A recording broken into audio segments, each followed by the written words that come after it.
Another day, another story.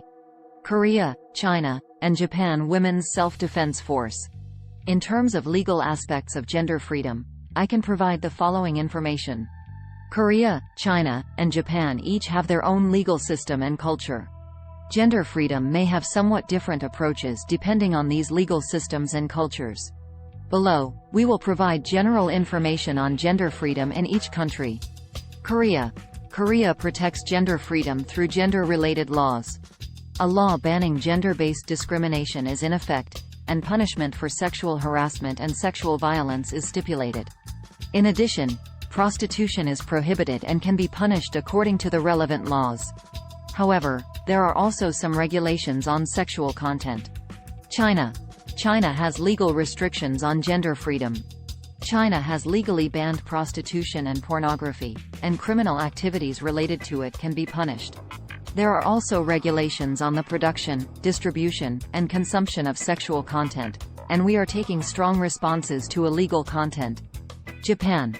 Japan is taking a relatively lenient stance on gender freedom.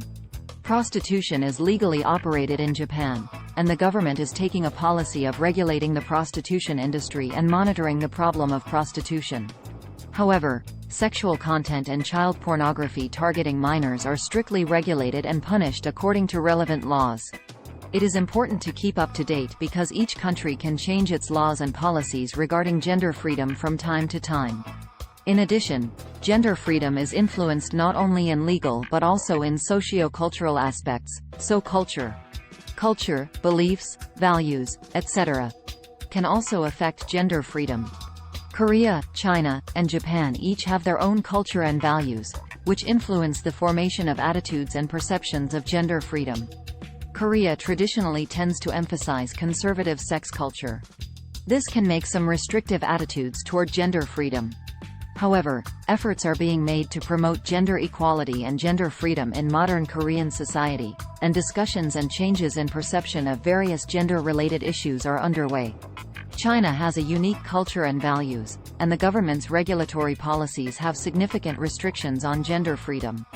In Chinese society, there is a controversy over the regulation of sexual content and the legalization of prostitution. However, in modern Chinese society, there is a growing trend of open discussion and change on gender-related issues. Japan has a relatively open sex culture and values. The legal operation of prostitution is one of Japan's unique characteristics. However, there are strict regulations on some sexual content, such as child pornography, which also causes controversy over sex-related issues in Japanese society. In conclusion, Korea, China, and Japan may have different approaches and perceptions of gender freedom. This difference can be seen in both legal and cultural aspects, and each country is establishing policies related to gender freedom in consideration of its own circumstances and values.